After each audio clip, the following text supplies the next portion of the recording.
Hello, God bless you. Welcome to today's daily devotion Bible reading. We're reading Matthew chapter 17. And chapter 17 is a little bit shorter than some of the chapters we've gone through lately, not drastically so. It's 27 verses, but even the verses themselves just kind of feel a little shorter than some of the others. For example, chapter 16 is only 28 verses, but there's no standard length of a verse, so just a little shorter than usual. And in chapter 17, we're going to see four different subsections. The first, that begins in verse 1, is the largest. This is about this is more than a third of the entire chapter, and it's called the Transfiguration. Maybe we'll talk a little bit about that. Then in verse 14, a subsection begins that's subtitled, Jesus Heals a Demon-Possessed Boy. Then Jesus again predicts his death. So in Matthew chapter 16, we saw this sort of revelatory or kind of like a breakthrough moment with Jesus and his disciples where he finally asks them directly, hey, who do the people say that I am? And they said, well, some people say that you're John the Baptist, some people say you're Elijah, some people say this and that. And he says, yeah, but who do you say that I am? And they acknowledge, they are firm in their belief and their understanding by this point that he is the Messiah. And so from this point forward, he begins to speak to, it's kind of like he's letting them in on a little more of God's plan, and he begins to share with them.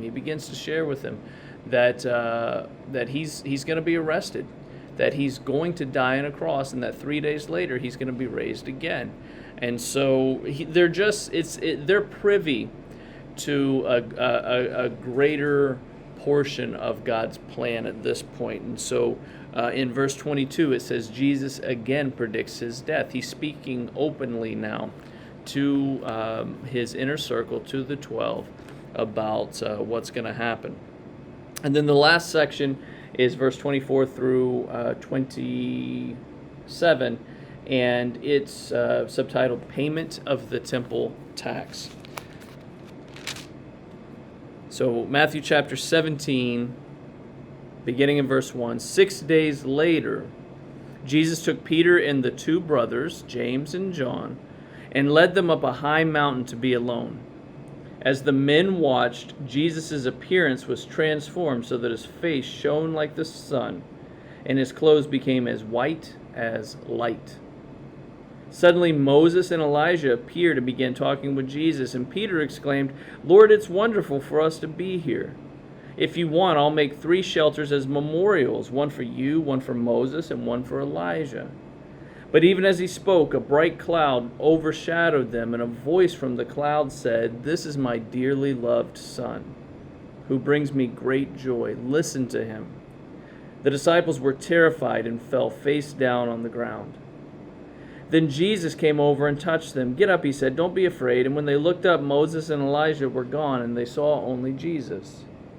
As they went back down the mountain, Jesus commanded them, Don't tell anyone what you've seen until the Son of Man has been raised from the dead. Then his disciples asked him, Why do the teachers of religious law insist that Elijah must return before the Messiah comes?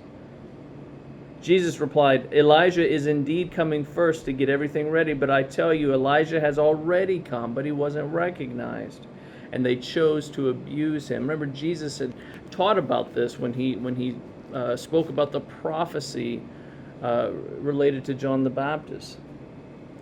And in the same way, they will also make the Son of Man suffer. And then the disciples realized that he was talking about John the Baptist.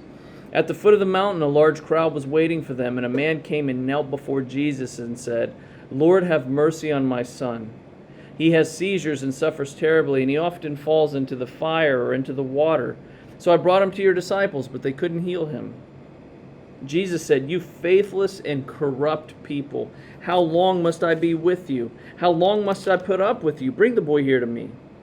And then Jesus rebuked the demon in the boy, and it left him. And from that moment, the boy was well.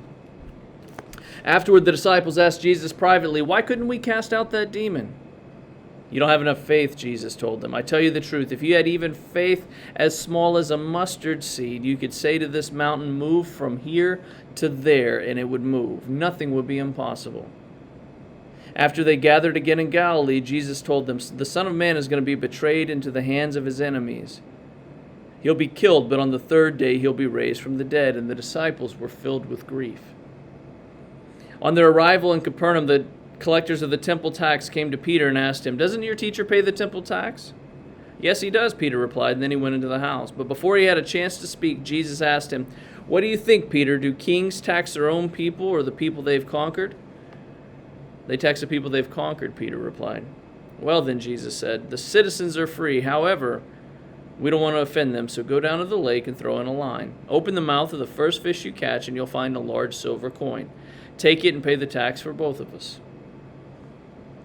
That's the end of Matthew chapter 17. Again, Jesus is now, he's been teaching about his kingdom for some time, and now he's including in his teaching a lot of what's to soon come. He's preparing the disciples for the eventuality, for the inevitable conclusion of his earthly ministry, where he'll die on the cross. But he's already preparing them with hope, because he's saying, "I'm going to be raised on the third day." Thanks for participating. Hope to see you next time for Matthew chapter 18. God bless.